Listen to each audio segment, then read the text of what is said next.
Hello students, देखिए आज का हमारा जो टॉपिक है वो है स्टीरियोकेमिस्ट्री का एक बहुत इंपॉर्टेंट टॉपिक ज्योमेट्रिकल आइसोमरेज। ठीक है, तो देखिए ज्योमेट्रिकल आइसोमरेज को एक्सप्लेन करने से पहले हम एक चीज क्लियर कर देते हैं कि तीन टाइप के जो कंपाउंड्स हैं वो ज्योमेट्रिकल आइसोमरेज एग्जिबिट करने की मेनली टेंडेंसी रखते हैं। एक होते हैं एल्कीन्स, ठीक है ना, एल्कीन्स। एक हो सकता है आपके साइक्लो एल्केन्स, और एक होता है नाइट्रोजन कंपाउंड जो होते हैं सी डबल बॉन्ड एन जिनमें होता है जनरली ऑक्साइड्स हम ले लेते हैं इसमें, ठीक है ना। तो ये कहते हैं आपका तीन टाइप के कंपाउंड्स में हम ज्योमेट्रिकल आइसोमरेज स्टडी करते हैं, alkenes, cycloalkanes and nitrogen compound oxides, ठीक है। अब इन तीन टाइप के कंपाउंड्स में ज्योमेट्रिकल आइसोमरेज वो होगा कि नहीं होगा, उसके लिए दो नेसेसरी कंडीशंस पे आते हैं।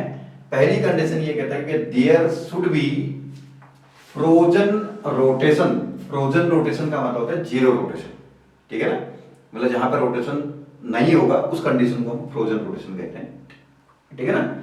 तो ये कहता है there should be frozen rotation या zero rotation about C double bond C of alkene. यदि आप एल्कीन में ज्योमेट्रिकल आइसोमरेज पढ़ रहे हैं तो एल्कीन में कार्बन कार्बन डबल बॉन्ड के रिस्पेक्ट में कोई रोटेशन नहीं होना चाहिए कहते हैं, ठीक है ना। और यदि आप साइक्लो एल्कीन्स के लिए पढ़ रहे हैं, जैसे कोई साइक्लो एल्केन ले लिया हमने, साइक्लोप्रोपेन ले लिया, तो साइक्लोप्रोपेन में आपका यहाँ पे कार्बन कार्बन सिंगल बॉन्ड है जिसके रिस्पेक्ट में हम आइसोमरेज को देख रहे हैं। तो ये कहते हैं आपका इस कार्बन कार्बन सिंगल बॉन्ड के रिस्पेक्ट में भी रोटेशन नहीं होना चाहिए, ये ना, there should be frozen rotation, ये कॉमन टर्म हो गया। एल्कीन के लिए पढ़ रहे हैं तो आप क्या कहेंगे, about C double bond C of alkene, इतना कॉमन कर लो, C double bond C of alkene, और C single bond C of cycloalkanes. Cycloalkane के इस बॉन्ड के रिस्पेक्ट में रोटेशन नहीं होना चाहिए, एल्कीन्स में इस बॉन्ड डबल बॉन्ड के रिस्पेक्ट में रोटेशन नहीं होना चाहिए, और C double bond N of oxide, oxide ये होता है C double bond N O H, ठीक है ना, ये हो गया आपका ऑक्साइड्स, ठीक है ना। ये भी दो तरह के होते हैं, एक एल्डोक्साइड होते हैं, एक कीटोक्साइड होते हैं। जनरली मैं थोड़ा सा आपको इसको डिफाइन कर लूं, जैसे ये ना एच, चलिए R C double bond O H aldehyde है ना। एल्डिहाइड की यदि आप रिएक्शन करते हैं हाइड्रोक्सिलअमीन से H2N OH NH2OH हो गया हाइड्रोक्सिलअमीन, तो यहां से क्या निकलेगा H2O निकलेगा, तो C डबल बॉन्ड N हो जाएगा, C double bond N OH। तो ये एल्डिहाइड के हाइड्रोक्सिलअमीन से रिएक्शन करके बना होगा तो एल्डोक्साइड होगा, जिसमें एक R ग्रुप होगा, एक हाइड्रोजन होगा, फॉर्मल्डिहाइड के अलावा अदर कोई एल्डिहाइड लिखेंगे हम। और कीटोन होगा तो आपका क्या होगा, बोथ साइड से R होंगे, तो उसमें आपका यहां से भी R होगा, ठीक है ना। तो ये कहते हैं कि आपका जो भी है ये ऑक्साइड है, यदि दोनों R हैं तो आपका क्या होगा, कीटोक्साइड कहलाएगा, क्योंकि वो कीटोन और हाइड्रोक्सिलअमीन की रिएक्शन से बना हुआ ऑक्साइड होगा, तो कीटोक्साइड कहते हैं। एक अल्काइल ग्रुप एक हाइड्रोजन होगा या दोनों हाइड्रोजन होंगे तो वो क्या कहलाएगा आपका एल्डोक्साइड कहलाएगा, ठीक है ना, इतना। तो ये कहते हैं कि आपका पहली कंडीशन आपको बात समझ में आ गया होगा, there should be frozen rotation या zero rotation about C double bond C of alkene, C single bond C of cycloalkane and C double bond C of oxide, ठीक है। ऐसा क्यों कहा गया, क्योंकि डबल बॉन्ड के रिस्पेक्ट में या यहाँ पे सिंगल के रिस्पेक्ट में, यहाँ सी डबल बॉन्ड एन के रिस्पेक्ट में रोटेशन फ्रोजन होना चाहिए या जीरो होना चाहिए। क्यों, क्योंकि बाय चांस डबल बॉन्ड के रिस्पेक्ट में आप रोटेशन करना चाहेंगे तो डबल बॉन्ड टूट जाएगा, ठीक है, क्योंकि सिग्मा बॉन्ड तो सिलेंड्रिकल ओवरलैपिंग से बनता है, पाई बॉन्ड जो होता है साइड वाइज ओवरलैपिंग से बनता है। तो बाई चांस आप हल्का भी रोटेशन करेंगे तो ओवरलैपिंग क्या होगा आपका खत्म हो जाएगा, तो आपका पाई बॉन्ड रप्चर कर जाएगा, तो एल्कीन खत्म हो जाएगा। एल्कीन ही डिस्ट्रॉय हो गया तो आइसोमरेज कहां से हम स्टडी करेंगे। इसलिए डबल बॉन्ड के रिस्पेक्ट में रोटेशन रिस्ट्रिक्टेड होना चाहिए या फ्रोजन होना चाहिए। दूसरा ऐसी साइक्लो एल्केन है, अब यहां पे तो सिंगल बॉन्ड है, सिंगल बॉन्ड के रिस्पेक्ट में रोटेशन नहीं होता है, सॉरी रोटेशन हो जाता है, सिंगल बॉन्ड के रिस्पेक्ट में रोटेशन होगा तो बॉन्ड टूटता नहीं है एक्चुअली, ठीक है ना।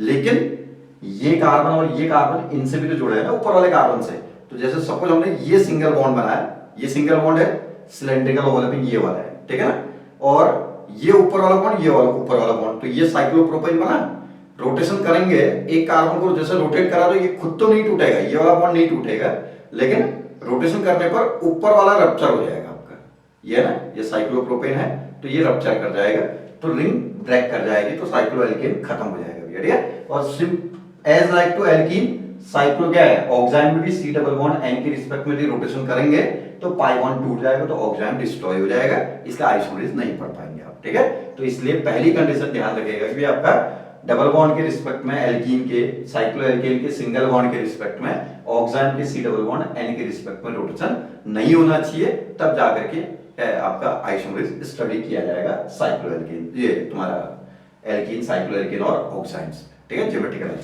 दूसरी कंडीशन ज्यादा इंपॉर्टेंट है ये, एग्जाम में मोस्टली जो आपके कॉम्पिटिटिव एग्जाम आते हैं वहां पे ऐसे क्वेश्चन आते हैं, 2-4 एल्कीन दे देगा आपसे, कहे कौन ज्योमेट्रिकल आइसोमरेज दिखाएगा कौन नहीं दिखाएगा, 2-4 ऐसी ऑक्साइन दे देगा या साइक्लोएल्केन दे देगा, कौन आइसोमरेज एग्जिबिट करेगा कौन नहीं करेगा, इस टाइप का आपका ऑप्शनल क्वेश्चन जो आता है, ये सेकंड वाला पॉइंट आप ध्यान में रखिएगा। पहला पॉइंट तो थ्योरेटिकल पॉइंट है, ठीक है ना, सेकंड पॉइंट आपका ध्यान रखिएगा, बोथ द एटम्स और ग्रुप्स अटैच्ड टू, ठीक है ना, अटैच्ड टू, ठीक है ना, each doubly bonded carbon atoms of alkene, comma each single bonded carbon atom of cycloalkane और carbon atom of oxime should be different. जो हमने अंडरलाइन करेगा वो पार्ट कॉमन होगा। यदि आप एल्कीन के रिस्पेक्ट में चल रहे हैं तो आप क्या कहेंगे, बोथ द एटम और group attached to each doubly bonded carbon atom of alkene should be different. Cycloalkane और ऑक्साइन का जिक्र नहीं करेंगे उसमें हम, ठीक है ना। अंडरलाइन पार्ट के अलावा एल्कीन की ज्योमेट्रिकल आइसोमरेज पढ़ रहे हैं तो एल्कीन का ही पोर्शन आप उसके आगे क्या है मेंशन करेंगे, देन शुड बी डिफरेंट। कहने का मतलब ये आपका, यदि आप एल्कीन में ज्योमेट्रिकल आइसोमरेज देख रहे हैं तो एल्कीन के ईच डबल बॉन्ड वाले कार्बन से इससे जुड़े दोनों डिफरेंट क्या है, ग्रुप क्या होने चाहिए, डिफरेंट होने चाहिए, ठीक है। इससे जुड़े दोनों ग्रुप क्या होने चाहिए, डिफरेंट होने चाहिए। लेकिन ऐसा नहीं है कि जो इससे जुड़े हैं वो इससे नहीं जुड़ा होगा, ऐसा नहीं कह रहे हम कह रहे हैं इससे जुड़े दोनों सेम नहीं होने चाहिए, ठीक है ना। जो इससे जुड़ा हुआ है वो इससे भी जुड़ा हुआ हो सकता है, ठीक है ना। एंड बी ऐसे लिख सकते हो आप, चाहो तो सी लिख लो, कोई दिक्कत क्या है, दूसरा ग्रुप भी लिख सकते हैं, चाहे तो सी एंड डी भी लिख सकते हैं। लेकिन हम कहने का मतलब ये है कि इससे ए जुड़ा है तो इससे भी ए जुड़ा हो सकता है, ठीक है ना। लेकिन ईच कार्बन से जुड़े दोनों कभी भी सेम नहीं होने चाहिए, इससे भी जुड़े हुए दोनों कभी भी सेम नहीं होना चाहिए, ठीक है ना। ऐसे साइक्लोएल्केन में जैसे इस कार्बन से जुड़ा ए तो ये दूसरा ग्रुप क्या होगा, बी होना चाहिए, ठीक हो गया, मतलब डिफरेंट होने चाहिए। इससे जुड़े ए तो इससे भी जुड़ा हुआ बी होगा, या हो सकता है कोई सी एंड डी भी लिख सकता है। कहने का मतलब ईच कार्बन से जुड़े दोनों सेम नहीं होंगे, इससे जुड़े हुए भी दोनों सेम नहीं होने चाहिए, ठीक हो ना। ये सेंटेंस समझिए, बोथ द एटम और groups attached to, both the atom और group attached to each singly क्या है, doubly bonded carbon should be different, या each singly bonded carbon should be different, ठीक है। और ऑक्साइन में नाइट्रोजन से तो OH रहेगा रहेगा भैया हमेशा, ऑलवेज के लिए, ये तो फिक्स है। लेकिन इस कार्बन से जुड़े दोनों ग्रुप डिफरेंट होने चाहिए, तो इसलिए इसके लिए हम क्या लिखेंगे, बोथ द एटम और ग्रुप्स अटैच्ड टू, ठीक है ना। अब यहां से आएंगे carbon atom of oxime, each नहीं कहेंगे, यहाँ पे एक ही कार्बन है तो carbon atom of oxime should be different, मतलब ऑक्साइन के कार्बन एटम से जुड़े दोनों ग्रुप क्या होने चाहिए, डिफरेंट होने चाहिए। जैसे एक CH3 है तो एक C2H5 हो सकता है, ठीक है ना। एक मिथाइल है तो एक हाइड्रोजन हो सकता है, दोनों मिथाइल या दोनों इथाइल नहीं होने चाहिए ज्योमेट्रिकल आइसोमरेज को स्टडी करने के लिए, ठीक है। तो इतनी बात मेरी समझ में आ जाएगी शायद कि किसी भी एल्कीन, साइक्लोएल्केन और ऑक्साइन जिनमें ज्योमेट्रिकल आइसोमरेज पाया जाता है उनमें ज्योमेट्रिकल आइसोमरेज को के पाए जाने के लिए आपका दो कंपलसरी या नेसेसरी कंडीशंस हैं। पहली कंडीशन कहते हैं कि आपका डबल बॉन्ड के रिस्पेक्ट में, एल्कीन के डबल बॉन्ड के रिस्पेक्ट में, साइक्लोएल्केन के सिंगल बॉन्ड के रिस्पेक्ट में, ऑक्साइन के सी डबल बॉन्ड एन के रिस्पेक्ट में रोटेशन फ्रोजन होना चाहिए या जीरो होना चाहिए या रिस्ट्रिक्टेड होना चाहिए, जो भी कहते हैं, ठीक है। बाई चांस रोटेशन हो गया तो इसका मतलब एल्कीन का पाई बॉन्ड टूट जाएगा तो एल्कीन नहीं रहेगा, साइक्लोएल्केन का क्या है बॉन्ड टूट जाएगा तो साइक्लोएल्केन डिस्ट्रॉय हो जाएगा, ऑक्साइन का पाई बॉन्ड टूट जाएगा तो ऑक्साइड नहीं रहेगा, इसलिए कंपाउंड ही नहीं रहेगा तो ज्योमेट्रिकल आइसोमर्स को हम स्टडी नहीं कर पाएंगे। इसलिए ज्योमेट्रिकल आइसोमर्स को स्टडी करने के लिए पहली कंडीशन ही यही है कि आपका यहाँ पे डबल बॉन्ड के रिस्पेक्ट में, यहाँ सिंगल बॉन्ड के रिस्पेक्ट में, यहाँ सी डबल बॉन्ड एन के रिस्पेक्ट में रोटेशन फ्रोजन होना चाहिए या नहीं होना चाहिए, जो भी कहता है, ठीक है ना। दूसरा ये कह रही है क्या है, एल्कीन में जिस डबल बॉन्ड के रिस्पेक्ट में आप ज्योमेट्रिकल आइसोमर्स देख रहे हैं उस डबल बॉन्ड से जुड़े हुए ईच कार्बन से जुड़े दोनों ग्रुप क्या होने चाहिए, डिफरेंट होने चाहिए। इससे जुड़े दोनों डिफरेंट, जो इससे जुड़ा है वो उससे भी जुड़ा हो सकता है। ऐसी साइक्लोएल्केन में ईच कार्बन से जुड़े सिंगली बॉन्डेड कार्बन से जुड़े दोनों ग्रुप क्या होने चाहिए, डिफरेंट होने चाहिए। ऑक्साइड में कार्बन से जुड़े दोनों ग्रुप डिफरेंट, क्योंकि नाइट्रोजन से तो यहाँ पे एक ही ग्रुप है, OH रहेगा, वो हमेशा के लिए कंपलसरी है, ठीक है ना तरह। अब आता है ज्योमेट्रिकल आइसोमर्स में, ठीक है ना। देखिए ये तो हमारा कंडीशंस हो गई कि आपका कौन कौन से एल्कीन, साइक्लोएल्केन या ऑक्साइड्स आपका ज्योमेट्रिकल आइसोमर्स को एग्जिबिट करेगा, कौन एग्जिबिट नहीं करेगा, उसकी कंडीशन हमने आपको क्रिएट किया या डिफाइन किया। अब हम आइसोमर्स दिखाते हैं। देखिए ये है C double bond C A B, ठीक है ना। ये चलिए मैं एग्जांपल के थ्रू चलता हूं, ClH ClH, ये हो गया ना, एल्कीन हो गया आपका। एल्कीन में आप ज्योमेट्रिकल आइसोमर्स को डिफाइन कर रहे हैं तो यहां पे आपका क्या होगा, देखिए C double bond C Cl H H Cl, ठीक हो गया। ये हो गया, दोनों Cl सेम साइड है तो सिस, दोनों Cl अपोजिट साइड है तो चलिए सिस ट्रांसफर फिलहाल नहीं आता है। ये फिलहाल दो ज्योमेट्रिकल आइसोमर्स है, ठीक है ना, geometrical isomers. Cis trans E Z, अभी आगे बहुत सारी चीजें C90 उन कंसेप्ट में हम बाद में आएंगे। तो यहां पे देखिए डबल बॉन्ड के रिस्पेक्ट में दोनों ग्रुप, पहले तो बात ये आएगी कि ये एल्कीन आपका ज्योमेट्रिकल आइसोमर्स शो कर सकता है, कर सकता है, ठीक है। पहली कंडीशन तो डबल बॉन्ड के रिस्पेक्ट में रोटेशन नहीं होना चाहिए वाला, वो तो हम मान के चलेंगे कि रोटेशन नहीं है, ठीक है। तो दूसरी कंडीशन को ध्यान रखना है, ईच कार्बन से जुड़े दोनों डिफरेंट, इससे जुड़े दोनों डिफरेंट है, इस कार्बन से जुड़े दोनों ग्रुप डिफरेंट है, ठीक है ना। तो ये हो गया दोनों Cl सेम साइड, एक ओरिएंटेशन। डबल बॉन्ड के रिस्पेक्ट में क्या है, दोनों ग्रुप अपोजिट साइड, तो ये दूसरा ओरिएंटेशन। तो ये कहते हैं कि आपका ये दोनों ज्योमेट्रिकल आइसोमर। ऐसे एल्कीन्स जिसमें डबल बॉन्ड के रिस्पेक्ट में क्या है, एटम्स और ग्रुप्स का ओरिएंटेशन क्या होगा आपका, डिफरेंट मिलता है, वो कहलाते हैं ज्योमेट्रिकल आइसोमर्स, ठीक है ना। ऐसे देखिए ये है C Cl Br H and I, ठीक हो गया। इससे जुड़े दोनों ग्रुप डिफरेंट, इससे जुड़े भी दोनों ग्रुप डिफरेंट हैं, तो ज्योमेट्रिकल आइसोमर्स तो होगा। तो दूसरा आइसोमर कैसे क्रिएट करेंगे, देखिए C Br Cl H and I।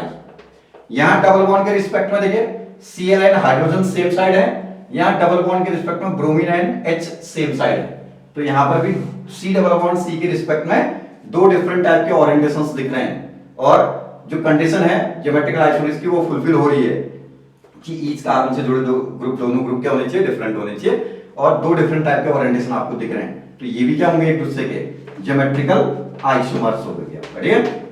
बात समझ में आ जाएगा ना। अब ऐसे साइक्लोएल्केन्स का मैं केस दिखाता हूं, एक आध एग्जांपल देखिए।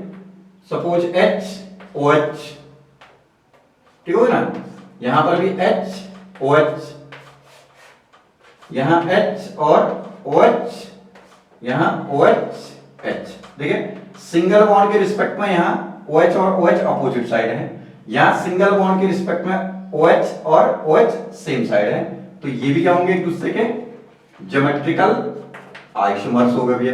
लेकिन साइक्लोएल्केन्स में एक बात को आप ध्यान रखेंगे भैया कि नॉन एडजेसेंट पोजीशन पर भी आपका क्या हो सकता है, ओरिएंटेशन डिफरेंट हो सकता है। ClH दूसरा आइसोमर में आपको इसका शो करता हूं, देखिए ClH एंड Cl, ये नॉन एडजेसेंट पोजीशन है। जैसे ये तो एडजेसेंट पे देखा हमने, similar group on opposite side थे, ये HH अपोजिट साइड थे, यहाँ HS सेम साइड थे, OH सेम साइड थे, तो सिंगल बॉन्ड के रिस्पेक्ट में यहाँ तो ओरिएंटेशन और दोनों OH सेम साइड, दोनों OH अपोजिट साइड। लेकिन नॉन एडजेसेंट पोजीशन पर भी आपका दोनों ग्रुप दो टाइप के ओरिएंटेशन दिख रहे हैं, दो Cl सेम साइड है, यहाँ नॉन एडजेसेंट पोजीशन पर दोनों Cl अपोजिट हैं, तो ये भी आपका क्या हो गया, ज्योमेट्रिकल आइसोमर। ये ध्यान रखेगा कि आपका साइक्लोएल्केन में एडजेसेंट पोजीशन पर भी क्या है ओरिएंटेशन देखा जा सकता है, जैसे एडजेसेंट पोजीशन पर दोनों OH सेम साइड, दोनों OH अपोजिट है तो दो टाइप का ओरिएंटेशन, इसलिए ज्योमेट्रिकल आइसोमर। यहां नॉन एडजेसेंट पोजीशन पर दोनों Cl same side, non adjacent position पर दोनों Cl अपोजिट साइड, ये भी ज्योमेट्रिकल आइसोमर्स, ठीक है ना। सिमिलरली ऑक्साइन का केस दिखाता हूं, देखिए HCl3, ठीक है ना, NOH C double bond NOH, ये हो गया CH3 एंड H, ये हो गया। यहां देखिए C डबल बॉन्ड N के रिस्पेक्ट में CH3 and OH same side है, यहां C डबल बॉन्ड N के रिस्पेक्ट में CH3 और OH अपोजिट साइड है, तो डबल बॉन्ड के रिस्पेक्ट में ओरिएंटेशन डिफरेंट है दोनों में, फॉर्मूला दोनों का क्या है सेम, तो ये भी ज्योमेट्रिकल आइसोमर्स। मेरी बात समझ में आया ना। तो ये ध्यान रखिएगा कि आपका ऐसे एल्कीन, ऐसे साइक्लोएल्केन या ऐसे ऑक्साइन्स जहां पर C डबल बॉन्ड C या C सिंगल बॉन्ड C या C डबल बॉन्ड N के रिस्पेक्ट में एटम्स और ग्रुप्स के दो डिफरेंट टाइप के ओरिएंटेशंस क्या है ऑब्टेन्ड होते हैं, लेकिन फॉर्मूला सेम है। इन दोनों का फॉर्मूला सेम है, इंपेरिकल फॉर्मूला, इन दोनों का इंपेरिकल फॉर्मूला सेम है, इन दोनों का सेम है, इन दोनों का सेम है, इन दोनों का सेम है, ठीक है। लेकिन इन दोनों में से क्या है दोनों का ओरिएंटेशन एक दूसरे के रिस्पेक्ट में क्या है डिफरेंट है। यहां पर डबल बॉन्ड के रिस्पेक्ट में देखो ओरिएंटेशन डिफरेंट है, यहाँ Br और H सेम साइड है, यहाँ Br और H अपोजिट साइड है डबल बॉन्ड के रिस्पेक्ट में, ठीक है। यहाँ C डबल बॉन्ड N के रिस्पेक्ट में H और OH अपोजिट है, यहाँ डबल बॉन्ड के रिस्पेक्ट में H और OH या CH3 और OH जो भी कहते हैं, दो अलग अलग टाइप के ओरिएंटेशन दिखे, तो ये कहलाते हैं ज्योमेट्रिकल आइसोमर्स, ठीक है ना।